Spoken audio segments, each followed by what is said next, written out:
My name is Colonel James Barrett, retired from the United States Air Force. My serial number is 478-44-9823. I'm recording this on September 15th, 2024. Tomorrow is Prisoners of War and Missing in Action Remembrance Day, and my 50-year confidentiality agreement expires at midnight. What I'm about to tell you is not in any official record.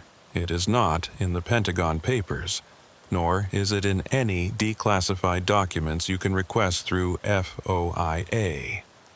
This is why 1,584 American soldiers are still listed as missing in Southeast Asia, and why some of us who returned home are told to forget the 2 years that are not in our files. On November 18, 1968, I was shot down over North Vietnam. I was flying an F-4 Phantom II from Da Nang Air Base, carrying out a bombing mission over the Than Hoa Bridge. It was my 97th mission. I had only 3 missions left to complete. If I could complete these missions, I would be reunited with my wife Sarah and my 2 sons. Before continuing, please like the video and subscribe to our channel. This is very important to us, and we would be very grateful. The North Vietnamese anti-aircraft fire was intense that day. We called it the Golden BB, that one lucky shot that finds its mark. Mine hit the fuel line. My weapons officer, Lieutenant Danny Morrison, and I ejected at about 8,000 feet. I watched Danny's chute deploy below me, white against the green jungle canopy. I never saw him again. He's still listed as MIA. The Viet Cong were waiting when I hit the ground. They'd been tracking our descent, and I barely had time to release my chute before they were on me. The initial beating was systematic, professional. They wanted me alive but compliant. A rifle butt to the solar plexus, kicks to the kidneys, enough to take the fight out of me but not enough to cause permanent damage. They needed me functional for what came next. The march to Hanoi took 11 days. We moved at night, hiding during the day in village huts or jungle camps. They paraded me through villages where people threw stones and spit. I learned later this was orchestrated, part of the psychological breaking process. Make you feel hated, isolated, dependent on your captors for protection. On November 29, 1968, I arrived at Hoa Lo Prison, what we called the Hanoi Hilton. The massive wooden doors closing behind me sounded like the end of everything I'd known. The French had built it in 1901 to hold Vietnamese political prisoners. By 1968, it housed hundreds of American POWs in conditions that violated every article of the Geneva Convention. They put me in New Guy Village first, the section where they processed recent arrivals. The cell was 7 feet by 7 feet, concrete walls, a concrete bed with leg irons, a bucket for waste. The window was boarded up except for a small ventilation hole near the ceiling. The temperature was either stifling hot or bone-chilling cold. Never comfortable. The interrogation started immediately. They wanted military information, targets, flight patterns, radio frequencies. When I gave them nothing but name, rank, and serial number, they introduced me to what they called the ropes. Your arms are tied behind your back, then the rope is thrown over a beam and you're hoisted until your shoulders dislocate. They leave you there for hours. The pain is indescribable. Most men break. I did. We all did eventually. But this isn't a story about torture. Every prisoner of war who survived Hanoi has that story. This is about what happened in the 7th cell block, and why 37 American servicemen chose to stay missing rather than come home. I first heard about the 7th block during my 3rd week. I was in solitary, what we called Heartbreak Hotel, when I heard the tap code on my wall. We all learned it quickly, a simple grid system where you tap out letters to communicate. First taps for the row, pause, then taps for the column. It was our lifeline, our way to maintain sanity and military structure even in isolation. The message was unusual. Stay away from 7. I tapped back. Who this? Robinson, 1965. That stopped me cold. 1965 was 3 years ago. The longest-held POWs were legendary among us, survivors who'd endured what we were just beginning. But the next part made no sense. They still counting me. I tapped, where you? 7 block, they won't let us die. Before I could respond, guards burst into my cell. They'd heard the tapping. As they dragged me out for punishment, I saw them. 2 guards heading toward a section of the prison I'd never noticed before, carrying rice bowls. Enough bowls for a dozen men, but that section was supposedly empty, damaged in a bombing raid. The punishment was 3 days in the black box, a metal container in the courtyard, too small to stand up or lie down in. In the suffocating darkness, I had time to think about Robinson's message. They won't let us die. What did that mean?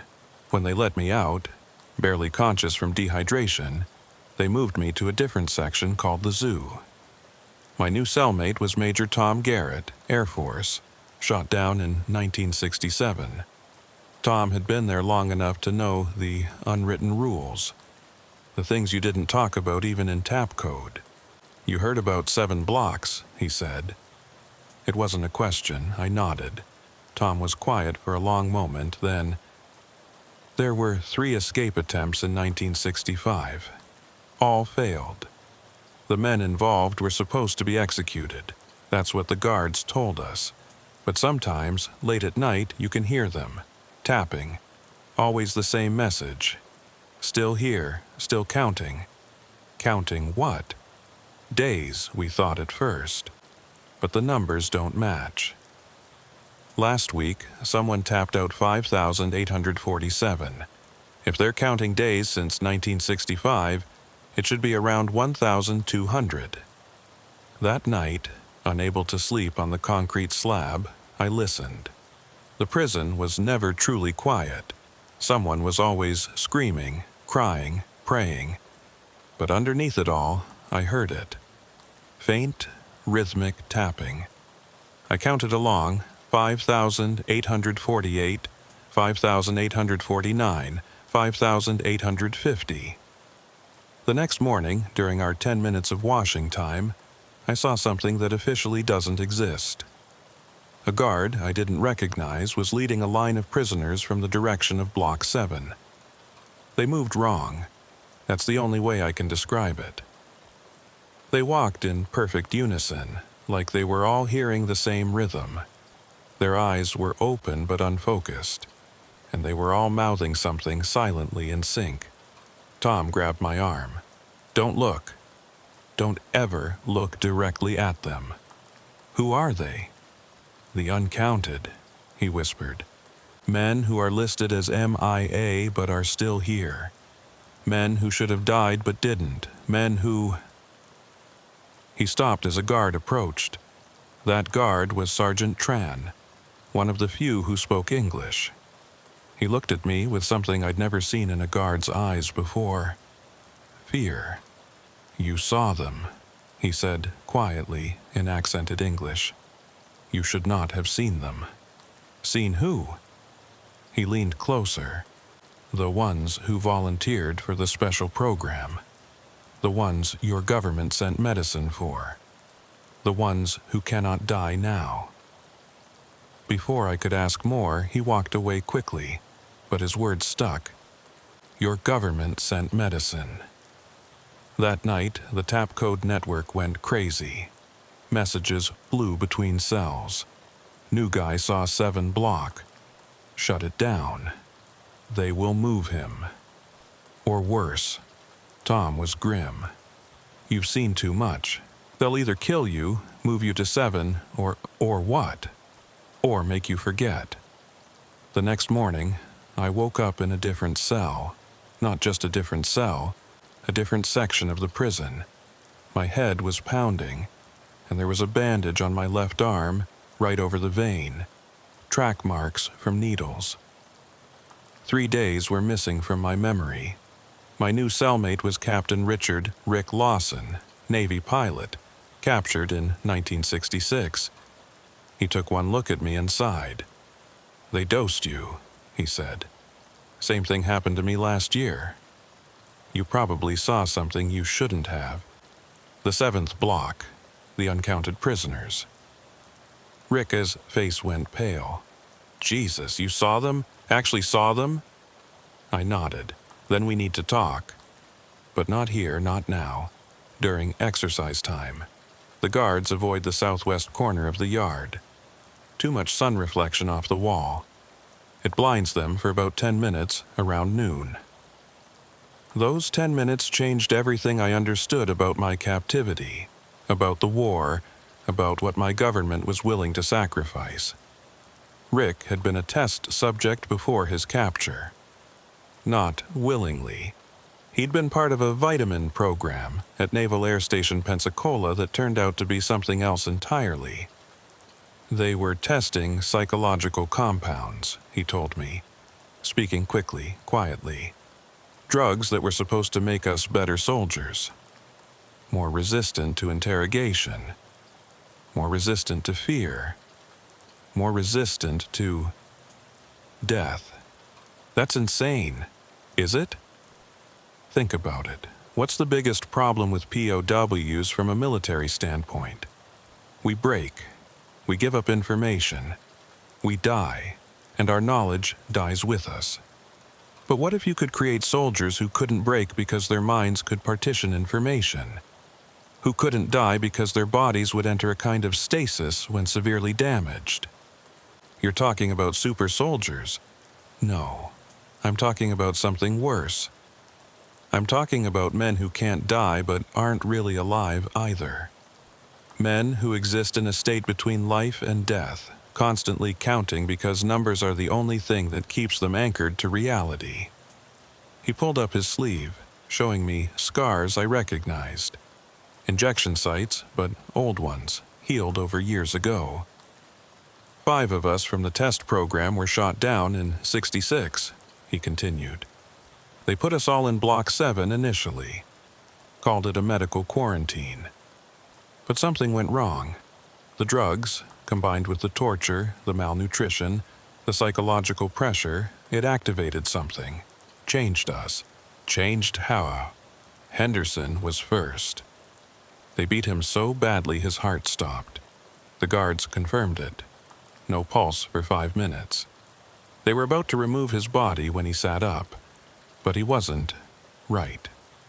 He could respond to questions, could move, could eat, but it was like he was operating on autopilot, like his consciousness was somewhere else, and his body was just going through the motions. That's not possible. I watched it happen. Then Martinez. Then Cole. One by one, the test subjects would hit a breaking point, death or near death, and come back wrong. The North Vietnamese didn't know what to do. They couldn't release us in prisoner exchanges because we were evidence of something. So they kept us separated, hidden. But you're here. You're normal. Rick laughed bitterly. Am I? Barrett, what year is it? 1968. To you, maybe. To me, I've lived this same month 17 times. My mind keeps resetting to November 1966, right before I was supposed to enter Block 7. The only reason I can even have this conversation is because I write myself notes, hide them, find them again. Look, he showed me his arm, covered in tiny scars that I'd assumed were from torture. But looking closer, I could see they formed patterns. Letters, words, carved into his own skin so he couldn't forget. Don't trust the food on Wednesdays. They watch through the cracks at night. Remember Block 7. You are Rick Lawson. You are real. The North Vietnamese made a deal, Rick continued. Our government would report us as MIA, never confirm our capture. In exchange, they'd provide medical supplies to keep us stable. keep us from deteriorating further. Both sides get to study what we've become. That's treason. That's a war crime. Is it? We volunteered for the initial program. We signed waivers.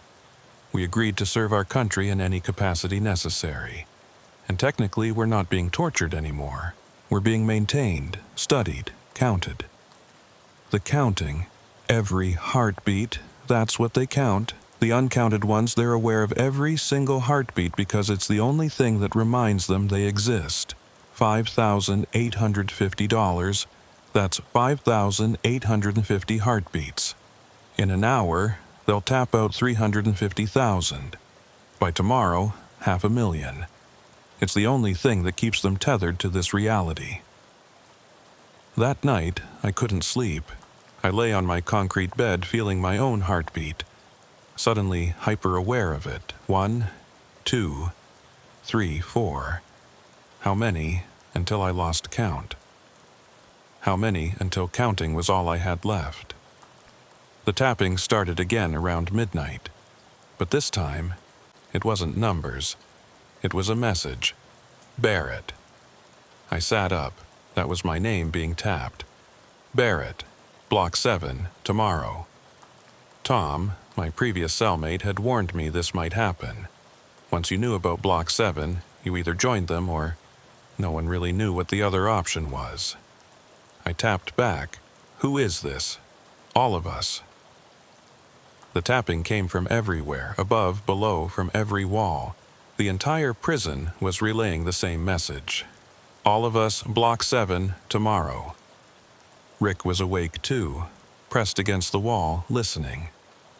They want you to see, he said. Once you see the full truth, you either join them or you become a problem that needs to be solved.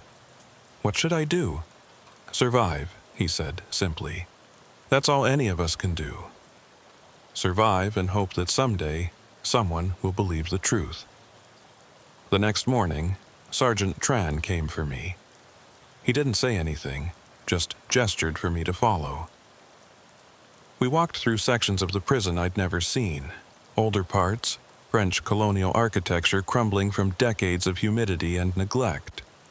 The walls were covered in graffiti, not in Vietnamese but in French, Chinese, Japanese, layers of occupation and suffering. Finally, we reached a heavy wooden door marked with warnings in multiple languages.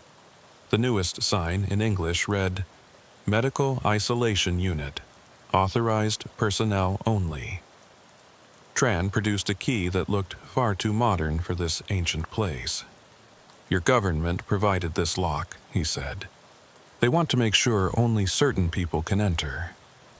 Or exit. The door opened into a corridor that shouldn't exist. It was clean, almost clinical, with fluorescent lighting that hummed at a frequency that made my teeth ache. The walls were white tile, like a hospital, not the moldy concrete of the rest of the prison. There were 12 cells, 6 on each side. Each had a small window. Tran gestured for me to look. In the first cell was a man I recognized from briefings, Captain John Jack Henderson, shot down in 1965, listed as MIA. He was sitting on a medical-style bed, rocking slightly, counting on his fingers. His lips moved constantly, mouthing numbers. His eyes tracked me as I passed, but there was no recognition, no humanity in them. The second cell held Lieutenant Colonel Robert Martinez. He was standing at perfect attention, had been for God knows how long. His muscles should have given out. He should have collapsed. But he stood there rigid, unblinking, like a statue made of flesh. The third cell was the worst.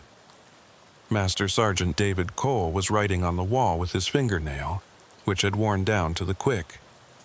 He was writing numbers. The entire cell was covered in them, floor to ceiling. Blood from his destroyed fingers streaked the walls, but he kept writing, kept counting. Tran stopped me at the fourth cell. Inside was someone who looked almost normal, a young Air Force captain sitting at a small metal desk, writing in what appeared to be a journal. He looked up when he saw me, and his eyes were clear, lucid. "New arrival?" he asked, his voice rusty from disuse. "Or just touring?" "Touring, I think," I replied. He laughed, a sound like sandpaper. "That's what I thought too. I'm Captain William Cross, shot down August 1965. Part of the original test group from Project Mongoose. I'd heard whispers of Mongoose, a CIA program that supposedly dealt with enhanced interrogation resistance. "You seem okay." "I'm the control," he said. "Every experiment needs one. I got the placebo, sugar water and B vitamins, while the others got the real stuff. I'm here to document what happens to them. 3 years now, and I've filled 47 notebooks. Document for who? Does it matter? CIA, Pentagon, maybe the North Vietnamese. Everyone wants to understand what we've created here." He gestured to the other cells. "Do you know what the worst part is? They're still in there.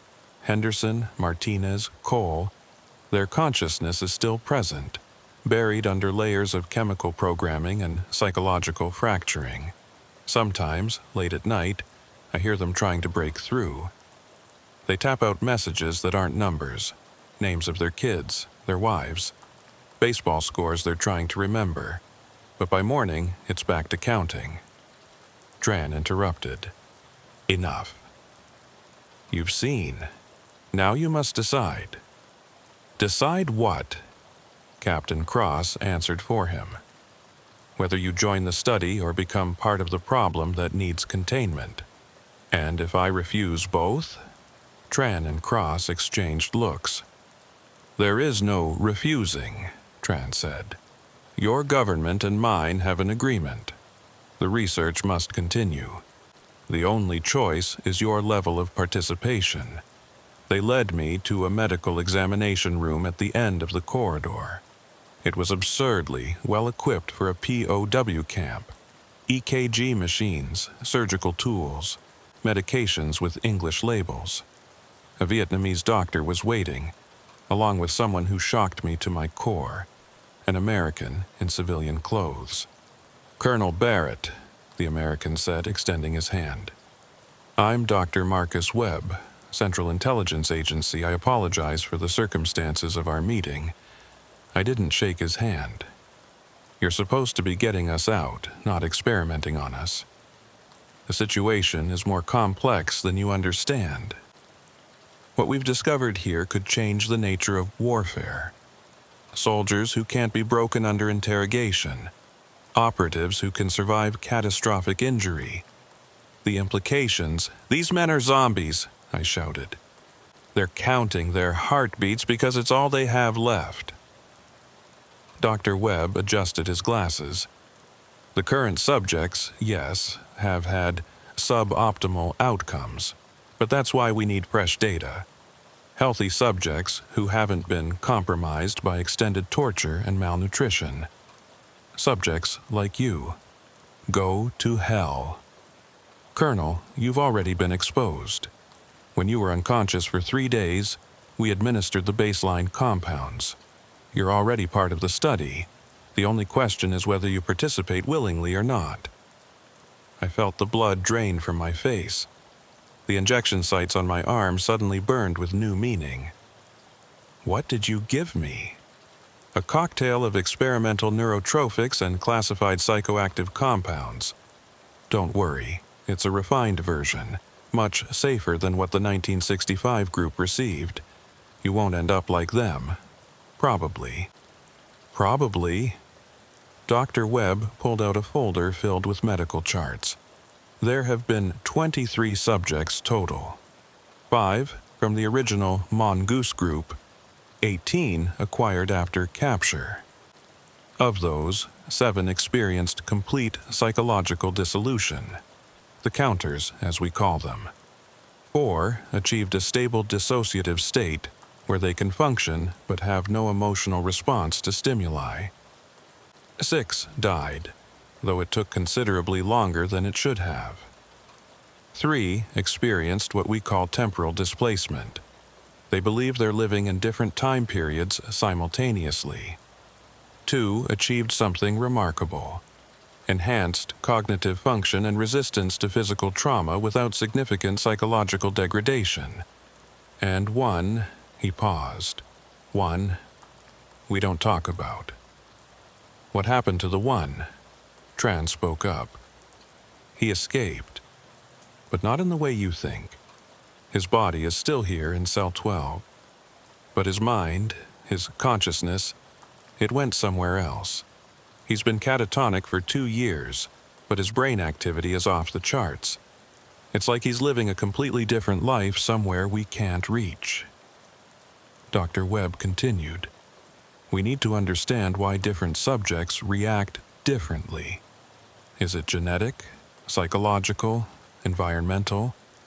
That's where you come in, Colonel. You're an educated man, a trained observer. You can help us understand what's happening from the inside. And if I refuse, then you'll be placed in general population with the knowledge you now have. How long do you think you'll last before you start counting? The brain abhors a vacuum, Colonel. Without purpose, without stimulation, it creates its own. That's what happened to Henderson and the others. They started counting to maintain sanity, and now they can't stop. I was trapped. They knew it, and I knew it. What exactly do you want me to do? Observe. Document. Undergo periodic treatments and report your subjective experiences. Help us refine the process. You mean be your lab rat, if you prefer, but a lab rat with privileges. Better food, medical care, protection from the worst of the interrogations, and most importantly, a chance to maintain your sanity. I agreed. What choice did I have? They moved me to a cell in the medical wing. Still a cell, but cleaner, with an actual cot instead of concrete, and a small desk with paper and pencils. My job was to document everything: my physical sensations, psychological states, dreams, thoughts. They gave me a protocol to follow, exercises to perform, cognitive tests to self-administer. The injections came weekly. Dr. Webb would arrive with his medical bag, always at night, always with Tran as an escort.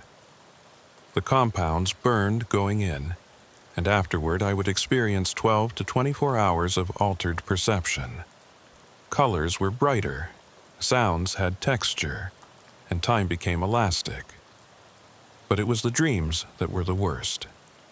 I dreamed of home, but it wasn't my home. It was versions of home where things were wrong, where my children had different names, where my wife had never existed, where I had never joined the Air Force. I would wake up unsure which reality was true, having to read my own notes to remember who I was. Captain Cross visited daily, comparing notes. He showed me his documentation of the other subjects. Henderson started normally. He read from an early notebook. First week, standard POW behavior. Week 2, heightened aggression. Week 3, the first death event. Heart stopped for 7 minutes during an interrogation. When he revived, he seemed confused, kept asking what year it was. Week 4, the counting began. Did anyone try to stop it? To break the pattern? Of course. But every intervention made it worse. Physical restraint led to self-harm. Sedation led to waking paranoia. Isolation led to complete catatonia. The counting is their coping mechanism. It's the only thing keeping them tethered to reality, even if that reality is a nightmare. As the weeks passed, I began to notice changes in myself. My injuries healed faster. Cuts that should have taken weeks to heal closed in days. A broken finger from a guard's beating mended overnight. But with the physical improvements came psychological fragmentation. I started losing time, not blacking out exactly, but experiencing moments where I was simultaneously in my cell and somewhere else.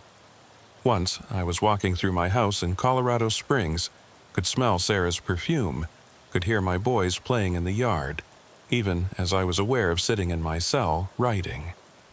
The experiences were so vivid that I began to question which was real.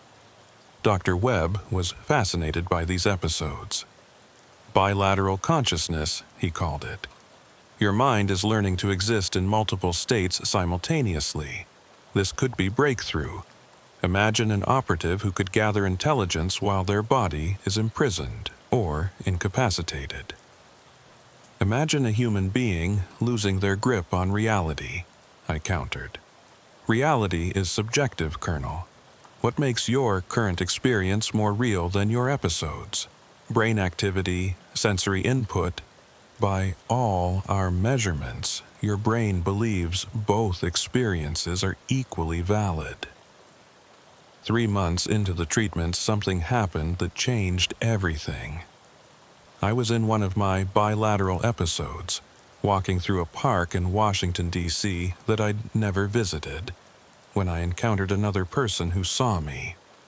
Not a figment of my fractured consciousness, but another test subject.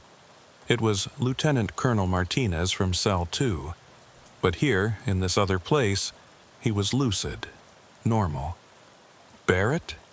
Jesus Christ, you can see me? Martinez? How is this possible? I don't know. I've been here for, God, I don't know how long. Years? Days? Time doesn't work right here. There are others too. We call it the between. The between? Between life and death, between sanity and madness, between here and there. Our bodies are in those cells, but our consciousness, we're here, wherever here is. He led me through this strange version of DC, where buildings shifted when you weren't looking at them, where the sky was sometimes night and sometimes day in the same moment. We found others, not just from Block 7, but American POWs from other camps, Soviet prisoners from other conflicts, even some who claimed to be from wars that hadn't happened yet. The drugs don't create this place, Martinez explained. They just open a door to it. This is where consciousness goes when Leone can't die but can't truly live. We're refugees from reality. Can we get back? Really get back? Some do, but they're never the same. They bring pieces of the between with them. That's what the counting is. It's not heartbeats. It's moments. Moments where they're here instead of there. Each number is a tiny victory, a second where they've pulled themselves back to their body. I snapped back to my cell, gasping, covered in sweat. Captain Cross was there, shaking me. "You were gone for 3 hours," he said. "Just sitting there, eyes open but nobody home. You kept saying numbers." I realized with horror that I had been counting. Without conscious thought, my lips had been moving, tracking the moments. 1,847, 1,848, 1,849. That night, I made a decision. I had to document everything, not for Dr. Webb or the CIA, but for history. For the families of these men who were listed as missing but were trapped in something worse than death. I began writing in a cipher I'd developed, hiding the real documentation inside the reports I gave to Webb. I wrote about the between, about Martinez and the others I'd met there, about the true nature of what was happening in Block 7. But I also wrote about something else I'd discovered. The North Vietnamese had their own test subjects. Tran had let it slip during one session. They were using captured Soviet compounds on South Vietnamese prisoners, trying to create their own enhanced soldiers. The entire prison had become a laboratory for both sides, a grotesque partnership in the name of military advancement. One night, while in the between, I found the one Dr. Webb wouldn't talk about, the escaped subject. His name was Sergeant First Class Thomas Park, and he had achieved something none of the others had. He had learned to control his bilateral consciousness. "I can be in both places at once," he explained. his form flickering between solid and translucent, fully present in both. I'm in my cell, catatonic to them, but I'm also here, and in a dozen other places. I've been to Moscow, Beijing, Washington. I've sat in on classified meetings, walked through secure facilities. I know things, Barrett. Things that would end this war, and all wars, if anyone would believe me. Why don't you tell them? Tell who? The CIA who did this to us. The North Vietnamese who profit from our suffering. They all know what they've created. They just don't care. We're acceptable losses in the pursuit of the perfect soldier. Then we have to expose it. When we get home, Park laughed bitterly. You still think you're going home? Barrett, once you've been in the between, you never fully leave. Even if your body makes it back to the States, part of you will always be here, and they know it. Why do you think so many of us are listed as MIA instead of POW? Dead men tell no tales, but missing men just stay missing. He was right. I learned from Dr. Webb's notes, which I'd started reading during my bilateral episodes where I could walk through his office unseen, that there was no plan to repatriate the Block 7 subjects. We were too valuable as ongoing experiments, too dangerous as potential witnesses. The Paris Peace Accords were already being negotiated. Operation Homecoming was being planned. But we weren't on any lists. Officially, we didn't exist.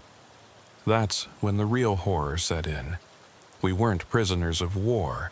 We were voluntary test subjects who had signed our lives away in waivers we'd never read, in programs we'd never fully understood.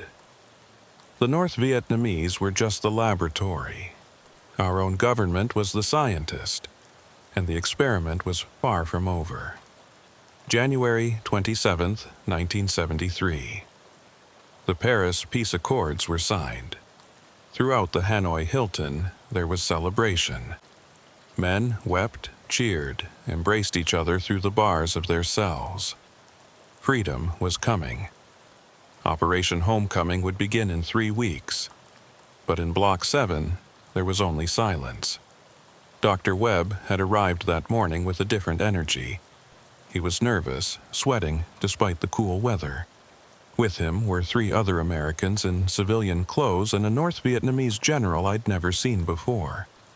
The situation has changed, Webb announced to those of us who could still comprehend speech. The war is ending.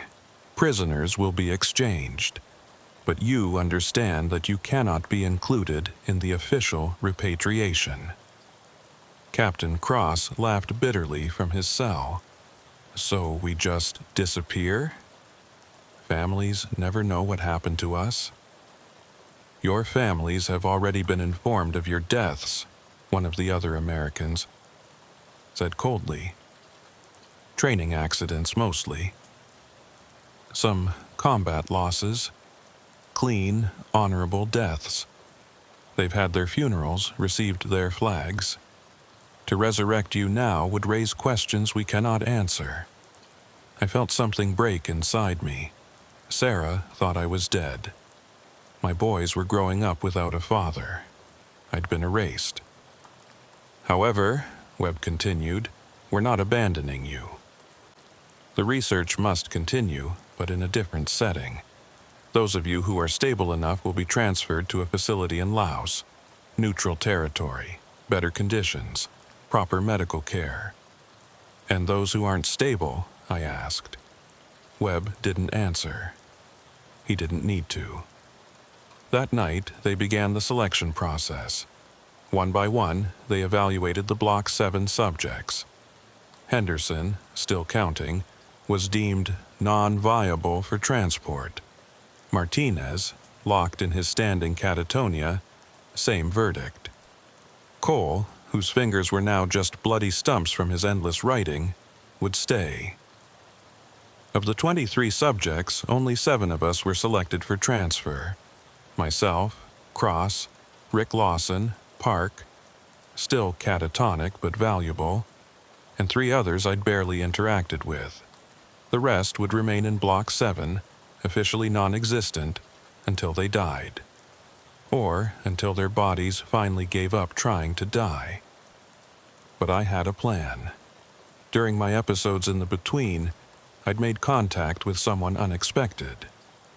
Danny Morrison, my weapons officer from the shoot-down. He wasn't dead. He was in another camp, Sun Tay, and he was scheduled for legitimate repatriation. In the between, consciousness doesn't respect physical distance. We could meet, talk, plan. "I'll carry a message out," Danny promised. "Tell me everything." I gave him names, dates, details about Project Mongoose, about Block 7, about the bilateral consciousness experiments. He memorized it all, using the same techniques we'd used to memorize resistance codes. "They'll never believe me," he said. "Make them believe. File reports. Contact the families. Contact the press if you have to." February 11th, 1973. The night before the transfer. They came for us at 0300 hours. Not the usual guards. These were special forces, American and Vietnamese working together. They sedated us for transport, but the drugs didn't work properly on me anymore. I maintained consciousness, trapped in a paralyzed body, aware of everything happening around me. The convoy didn't go to Laos. We drove for hours through the jungle, ending up at what looked like an abandoned French plantation. But underneath the decaying colonial mansion was a modern facility built into the mountain itself.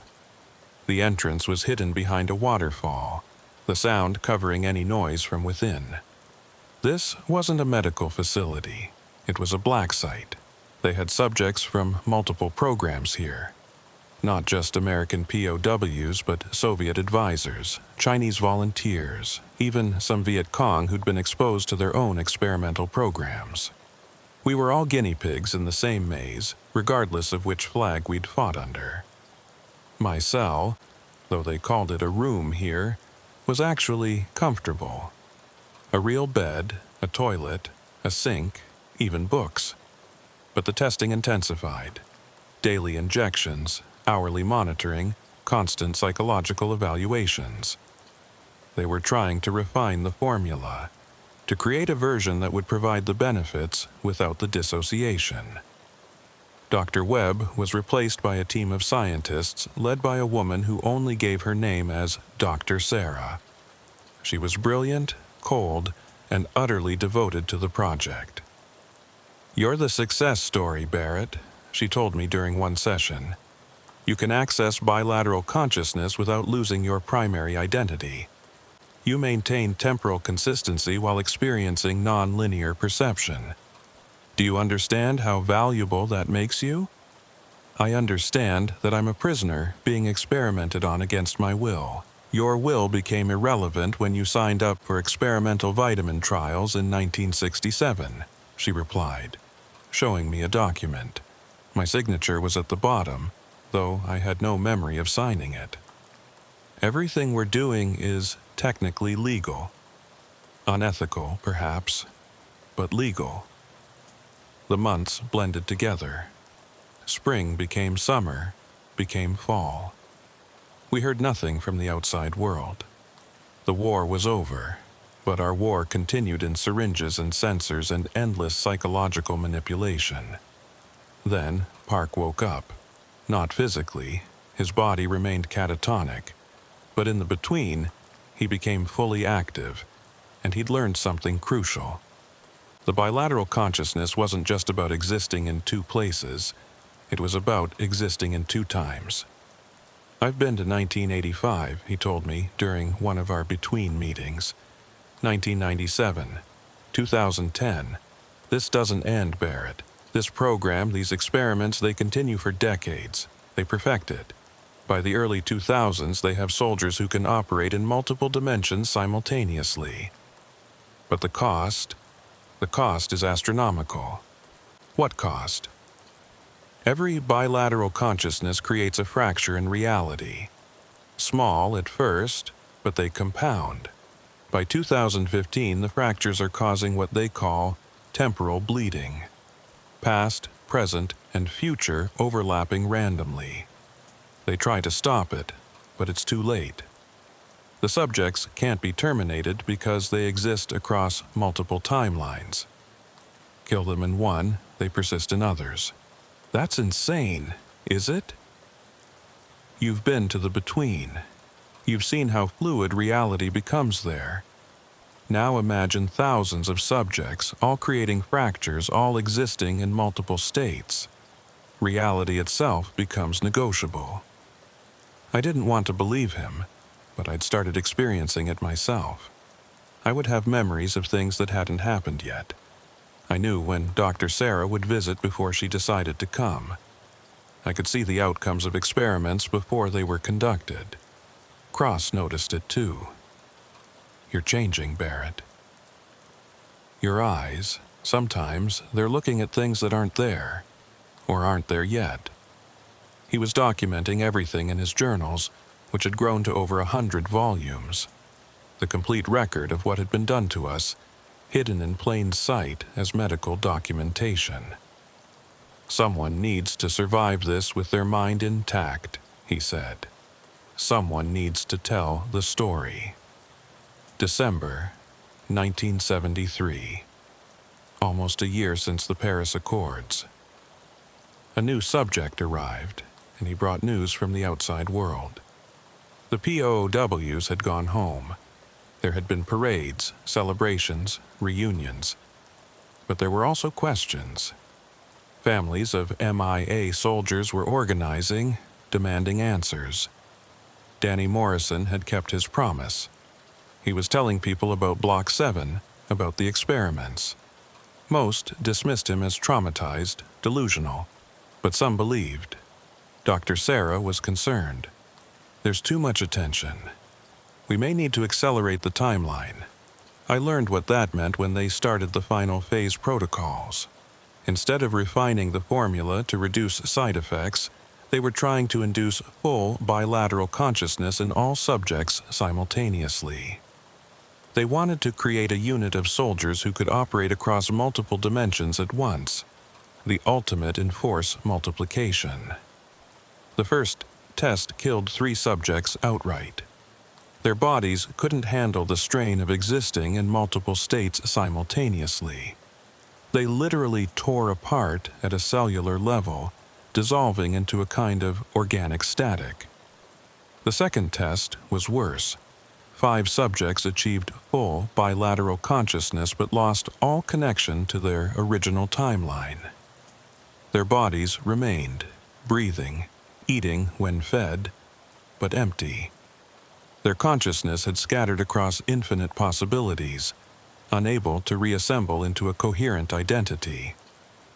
I was scheduled for Test 3. The night before, Cross came to my room. He'd bribed a guard, one of the Vietnamese who'd been with us since Hanoi, who'd developed something like sympathy for us over the years. I'm getting the journals out, Cross said. All of them. The guard knows someone in the embassy in Bangkok. They'll get them to the press, to Congress, to anyone who will listen. They'll kill you. They're going to kill us all anyway, Barrett. This isn't about creating super soldiers anymore. It's about cleaning up evidence. Why do you think they're pushing so hard for full bilateral consciousness? It's not to use us. It's to scatter us so completely we can never testify to what was done. He was right. I'd seen the termination protocols in Dr. Sarah's files during my between walks through her office. Once the final tests were complete, successful or not, the facility would be destroyed. A training accident, a Viet Cong holdout attack. Something plausible but final. What about the others? Henderson, Martinez, Cole, the ones still in Block 7? Cross's face was grim. They were terminated 3 months ago. Officially, they never existed at all. I felt rage like I'd never experienced. A burning that transcended physical sensation. In the between, My fury manifested as literal flames, buildings burning, reality itself combusting. Park appeared beside me, trying to calm me down. "Channel it," he said. "Use it." "You can affect things from here, Barrett. I've been practicing. Watch." He focused on something I couldn't see, and suddenly, in the physical world, alarms began blaring. A fire had started in the laboratory wing. Not a normal fire, but one that burned without heat, consuming equipment and documents while leaving organic matter untouched. How? Bilateral consciousness isn't just about being in two places, Park explained. It's about bringing properties from one reality to another. That fire exists in the between, where thought and reality are the same. I just let it bleed through. We had a weapon, not much of one, but something. The night of Test 3, December 15th, 1973, we fought back. As they prepared to inject me with the final dose, I let myself fully enter the between. Not partially, not with one foot in each reality, but completely. My body went catatonic, all monitors flatlining, but my consciousness exploded across dimensions. I found the others, not just Park, but all the subjects who'd been scattered. Henderson was there, no longer counting but conducting the others like a symphony. Martinez stood at attention, not catatonic but commanding. Cole was writing, not numbers but code, programming reality itself with his bloodied fingers. "Now," Henderson commanded, and we struck. Every piece of equipment in the facility failed simultaneously. Not just failed, ceased to exist, phasing out of reality as we pulled them into the between. Documents burst into that cold fire, burning without heat, leaving no ash. The compounds, the formulas, the research. We consumed it all, drew it into our dimension where it couldn't be recovered. Dr. Sarah and her team tried to run, but found the exits didn't lead where they should. Park had learned to fold space in the between, creating loops and recursive corridors. They wandered the facility for hours, always ending up back in the laboratory watching their life's work dissolve into nothingness. But we couldn't sustain it. One by one, we began to fade, our consciousness spreading too thin across too many realities. I felt myself beginning to dissolve, to become just another echo in the infinite corridor of possibilities. Then I heard something that pulled me back. Sarah's voice. Not Dr. Sarah, but my Sarah, my wife. Somehow, in the between, her grief had created a connection, a thread I could follow home. I gathered what remained of my consciousness and pulled, dragging myself back toward a single reality, a single timeline. The others helped, pushing me toward the light, toward life, toward home. I woke up in a hospital in Bangkok, December 25th, 1973, Christmas Day. The official story was that I'd been found by Thai Border Patrol, wandering in the jungle, delirious from malaria. I'd been held by a Pathet Lao splinter group that didn't recognize the Paris Accords, kept in isolation, and had finally escaped when my captors abandoned their camp. It was a good story, plausible, heroic even. The kind of story America wanted to hear about its POWs. The debriefing took 3 months. They kept me at a military hospital in the Philippines, asking the same questions over and over. What did I remember? Who held me? Where was I kept? I gave them the prepared story, the one they wanted to hear. But 3 men in particular knew I was lying. CIA officers who sat in the back of every session, never speaking, just watching. On my last day, one of them finally approached me. Not Dr. Webb or any of the others from the program. Someone new, younger, with dead eyes that had seen too much.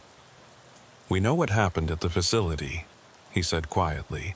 "The fire, the destroyed research, the missing personnel.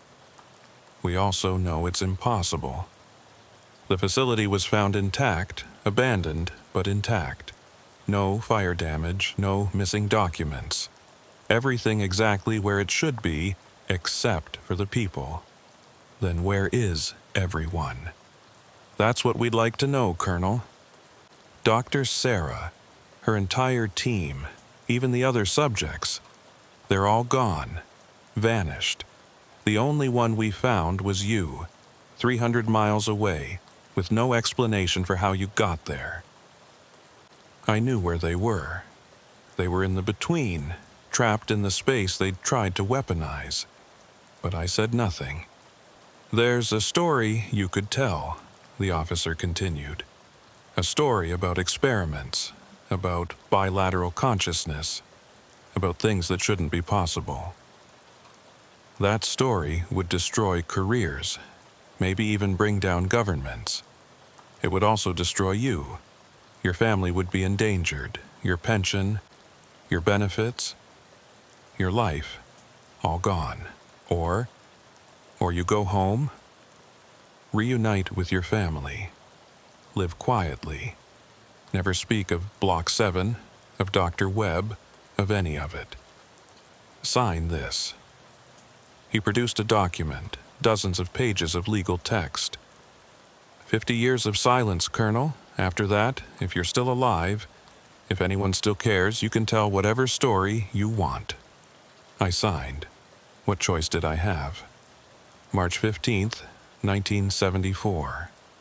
I stepped off a plane at Peterson Air Force Base in Colorado Springs. Sarah was there. Older, thinner, but still beautiful. My boys, now teenagers, stood awkwardly beside her. They'd been told I was dead for over 5 years. The reunion was harder than any torture I'd endured. How do you explain 5 years of absence? How do you reconnect with children who've learned to live without you? How do you sleep beside a woman who's already grieved you? But we tried, God, we tried. The first year was the hardest. The nightmares, the episodes where I'd slip into the between without warning. The time Sarah would find me counting, always counting, tracking moments to keep myself anchored. I got treatment at the VA, but not for what really ailed me. They treated me for standard PTSD, for survivor's guilt, for reintegration issues. They had no framework for treating someone whose consciousness had been deliberately fractured and reassembled. Then the letters started arriving.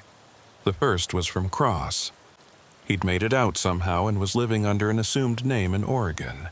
His journals had been destroyed in whatever event had closed the facility, but he was rewriting them from memory.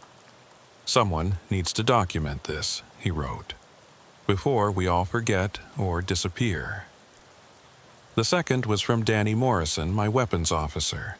He'd never stopped trying to expose Block 7.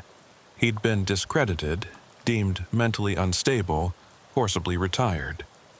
But he kept investigating, finding other families of MIA soldiers who'd received strange stories, impossible sightings, hints that their loved ones were alive long after they'd supposedly died.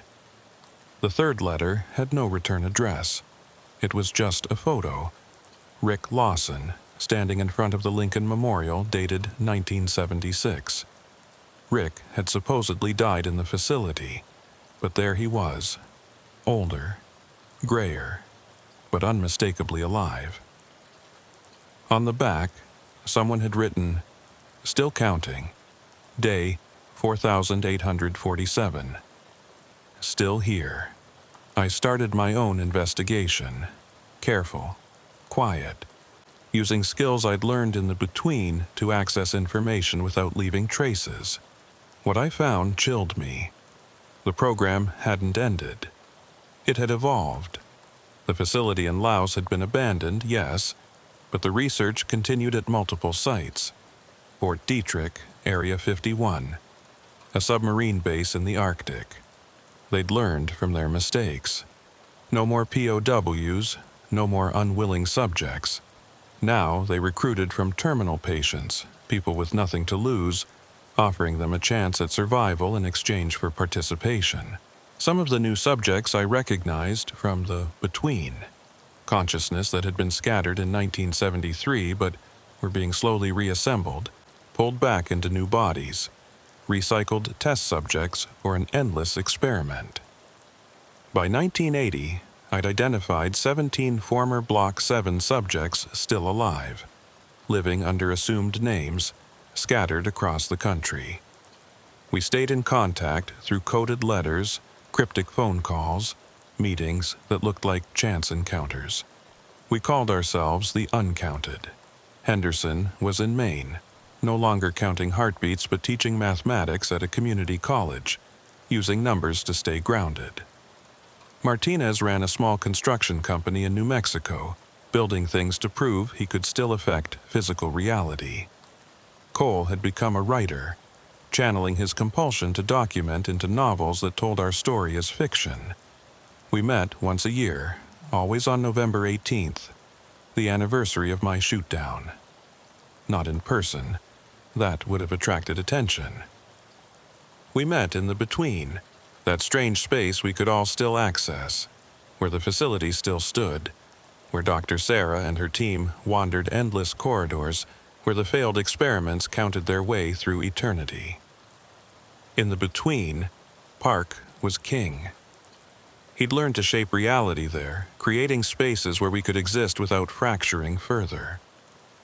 He showed us things, other experiments, other programs, the true scope of what had been done not just to us, but to hundreds of subjects across decades. They're preparing for something, he told us during one gathering. All these experiments, all these programs, they're building towards something massive. A war not between nations but between realities. They know something's coming, something that will require soldiers who can fight in multiple dimensions simultaneously. When? Henderson asked. 2025, Park replied. Give or take, that's when the barriers become thinnest. That's when whatever they're afraid of breaks through. We debated exposing everything then, going public despite the consequences. But who would believe us? And more importantly, what if Park was right? What if these experiments, horrible as they were preparing for something worse? Years passed. Some of the uncounted died, really died, not the fake deaths of official records. Others disappeared, pulled back into new iterations of the program.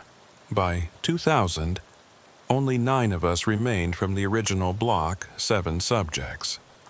I retired from the Air Force with full honors, a colonel with an exemplary record marred only by 5 years as a POW. Sarah and I grew old together, though she never fully understood the man who'd come back to her.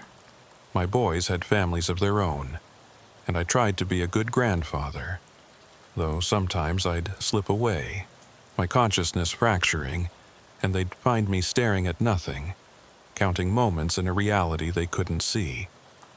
In 2010, something changed. The other subjects began experiencing what they called bleed-through, memories and experiences from alternate timelines intruding on their daily life. Henderson woke up one morning speaking fluent Mandarin, a language he'd never learned. Martinez built a house using architectural techniques that wouldn't be invented for another decade. Cole wrote a novel that perfectly predicted events that hadn't happened yet. We were becoming unstuck in time, our bilateral consciousness no longer contained to 2 states but spreading across infinite possibilities. The experiments from 1973 were finally bearing fruit, just not in the way anyone had intended. Dr. Webb visited me in 2015. He was ancient, confined to a wheelchair, but his eyes were still sharp. He came to my house in Colorado Springs on a warm September afternoon, accompanied by 2 young CIA officers who looked like they'd rather be anywhere else. I'm dying, Barrett, he said without preamble. Pancreatic cancer. 3 months, maybe 4. Before I go, I need to know, where are they? Dr. Sarah, the research team, the other subjects who vanished. You know where they are, I replied. You've always known. The between, he said, naming it for the first time. But that's theoretical, a hypothesis. It's real. And you knew it was real when you started injecting us with those compounds. You were trying to create a doorway, and you succeeded. They're trapped there, Webb. 42 years they've been trapped there, unable to die, unable to live, counting moments in a place where time has no meaning. He was quiet for a long moment. Can they be brought back? Why? So you can experiment on them more. No, he said, and for the first time I saw genuine regret in his eyes. So I can apologize before I die. I didn't help him. He died 3 months later, taking his apologies to a grave that would never be marked with his real name or his real crimes. 2020 brought COVID, and with it, a perfect cover for new experiments. The uncounted started disappearing again, pulled back into programs that officially didn't exist. Henderson vanished from his home in Maine. Martinez disappeared from a VA hospital in Albuquerque. One by one, we were being reclaimed. By 2023, only 3 of us remained. Myself, Cross, and Park, though Park existed more in the between than in physical reality. Cross died last month, August 2024. Natural causes, they said, though I knew better. He'd been documenting everything, preparing to break the 50-year silence. His death was too convenient, too clean, but he'd prepared for it. He sent me everything, reconstructed journals, photographs, documents that shouldn't exist, proof of what was done to us. And now, on September 15th, 2024, with my 50-year NDA expired and POW MIA recognition day tomorrow, I'm telling this story. I know they'll come for me. Maybe tonight, maybe tomorrow. They'll find an old man who's clearly suffering from dementia, whose war stories have become confused with delusions. They'll discredit everything I've said, classify this recording, make me disappear like all the others. But here's what they don't understand. I'm already gone. Part of me has been in the between since 1973, existing alongside Henderson and Martinez and all the others who were sacrificed for an experiment that never really ended. My body might die, but my consciousness is scattered across so many realities that I can never truly be eliminated. And I'm not alone. Right now, in the between, hundreds of us are gathering. Not just the Block 7 subjects, but all the experiments from all the programs across all the decades. We're organizing, preparing, because Park was right. Something is coming in 2025. The barriers between realities are weakening, and when they fall, the world will need soldiers who can fight in multiple dimensions. We'll be ready, not as weapons for any government, but as guardians of the threshold, keeping the horrors of the between from bleeding into your reality. It's our penance, our purpose, our eternal service. Tomorrow, when they read the names of the missing at POW/MIA ceremonies across the country, listen carefully. Mixed in with the official readings, you might hear other names that were never on any list, soldiers who were never acknowledged. The uncounted ones who sacrificed not just their lives but their very existence for experiments that history will never record. We're still here, still counting, still standing watch. And for those who say this is just the delusion of a traumatized old soldier, I have one question. If none of this is real, why did the Pentagon classify recordings that don't exist? Why are there redacted files about programs that never happened? Why do 1,584 American servicemen remain missing from a war that ended 50 years ago? The answer is simple. Some of us never came home because we never left. We're still there, in Block 7, in the between, in the spaces between heartbeats and breaths, counting moments until the war that never ended finally comes to its conclusion. My name is Colonel James Barrett, United States Air Force. Serial number 478-44-9823. I was shot down over North Vietnam on November 18, 1968. I was repatriated on March 15, 1974. And I'm still missing in action.